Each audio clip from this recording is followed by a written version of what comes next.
Buenas tardes, mi nombre es Don Esteban Camargo Reyes, soy del grado 11.3 y les voy a presentar el Derecho Internacional Humanitario. Primero que todo, ¿qué es el Derecho Internacional Humanitario? El Derecho Internacional Humanitario es un conjunto de normas que por razones humanitarias trata de limitar los efectos de los conflictos armados. Protege a las personas que no participan o que han dejado de participar directa o activamente en las hostilidades e impone límites la elección en medios y métodos de hacer la guerra. El DIH suele llamarse también derecho de guerra y derecho de los conflictos armados.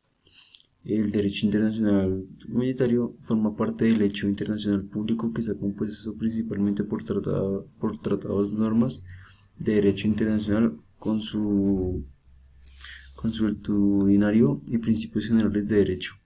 En el artículo 38 y estatuto de la Corte Internacional de la Justicia se debe distinguir entre el derecho internacional humanitario, que regula la conducta de los beligerantes de un conflicto armado, y el derecho internacional público, tal como está establecido en la Carta de las Naciones Unidas, que determina si un Estado puede recurrir ilícitamente a la fuerza armada contra otro Estado. La Carta prohíbe el uso de la fuerza salvo en dos circunstancias: en legítima defensa contra un ataque armado y cuando el uso de la fuerza armada está autorizada por el Consejo de Seguridad de las Naciones Unidas. El derecho internacional humanitario no establece si el inicio de un conflicto armado fue legítimo o no, sino que trata de regular el comportamiento de las partes una vez ya haya comenzado. Bueno, ahora vamos con características del derecho internacional humanitario. El derecho internacional humanitario protege a las personas que no toman parte de las hostilidades, como son los civiles y personales médicos y religiosos. Protege asimismo a las personas que ya no participan en los combates, por ejemplo, los combatientes heridos o enfermos, los náufragos y los prisioneros de guerra. El derecho internacional humanitario es un conjunto de normas que por razones humanitarias trata de limitar los efectos de los conflictos armados, protege a las personas que no participan o que ya no participan en los combates y limita en medio de los métodos de hacer la guerra. ¿De dónde proviene el derecho internacional humanitario? El origen del derecho internacional humanitario se remonta a las normas dictadas por las antiguas civilizaciones y religiones. La guerra siempre ha estado sujeta a ciertas leyes y costumbres. ¿A qué restricción están sometidos los medios y métodos de hacer la guerra? El derecho internacional humanitario prohíbe, entre otras cosas, los medios y los métodos militares que no distinguen entre las personas que participan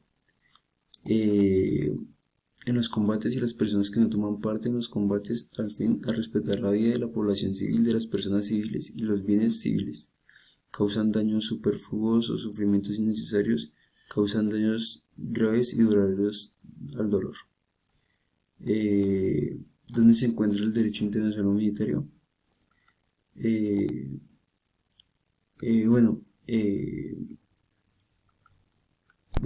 derecho internacional humanitario se encuentra esencialmente contenido en los 4 convenios de Ginebra de 1949, en los que son parte casi todos los estados. Estos convenios se completaron con otros 2 tratados, los protocolos adicionales de 1977 relativos a la protección de las víctimas en conflictos armados.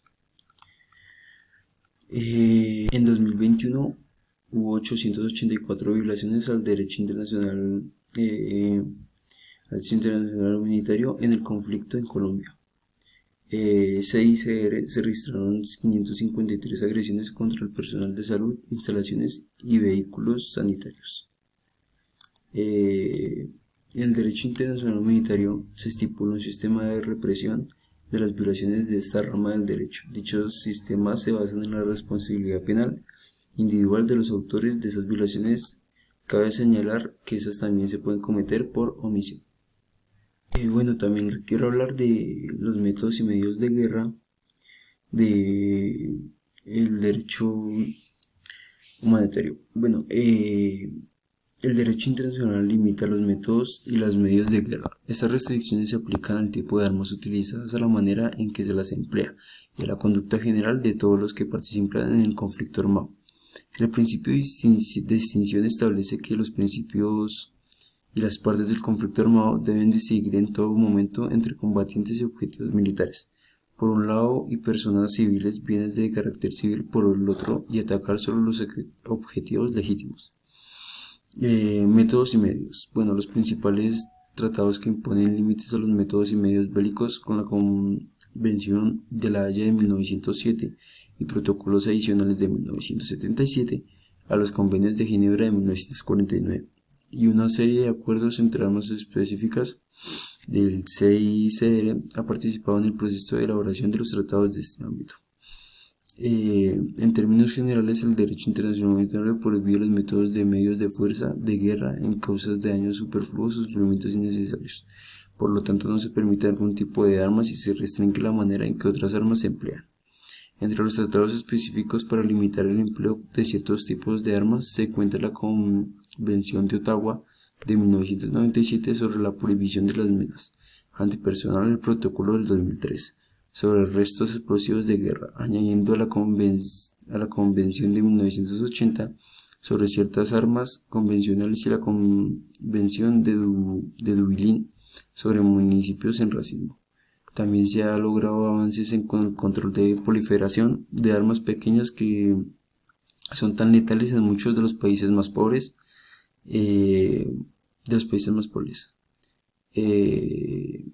Además de las prohibiciones y las restricciones impuestas de armas inaceptables del derecho humanitario, limita el empleo de armas y convencionales y aceptables. El derecho también regula muchos otros métodos y medios de conducir los conflictos armados.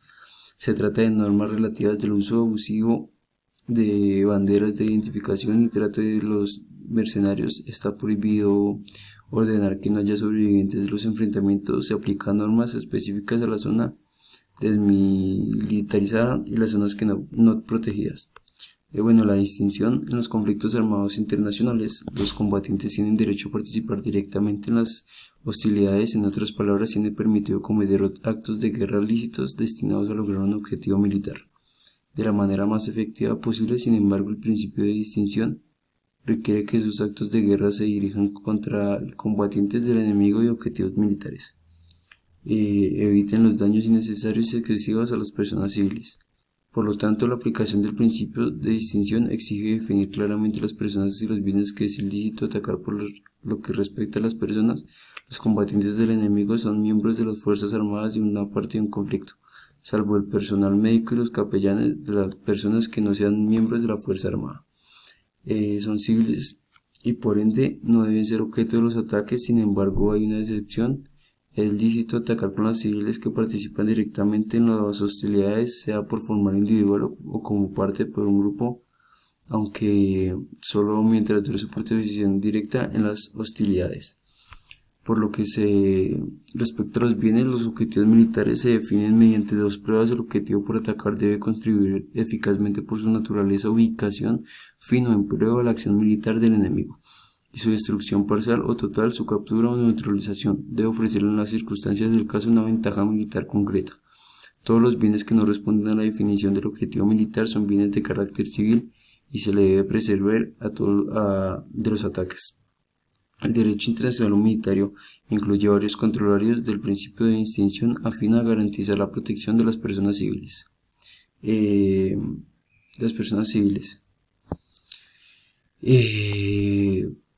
Según el principio, la proporcionalidad, según cual las partes deberán evitar causas incidentalmente de muertos o heridos entre la población civil, daños o bienes de carácter civil que sean excesivos en relación con la ventaja militar concreta y directa, prevista al fin de aplicar la restricción de las prohibiciones relativas de los ataques Todas las partes del conflicto armado se deben tomar en precaución específicas.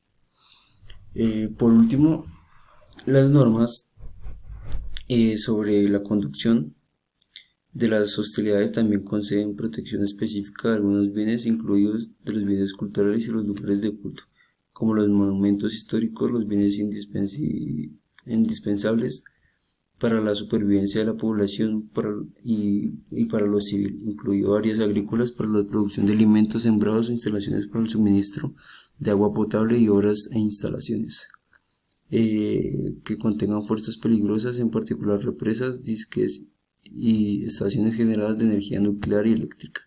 Los métodos y medios de guerra en el potencial de causar daños graves generalizados a lo largo plazo en el medio ambiente están prohibidos, ya que amenazan la salud y la supervivencia de la población civil.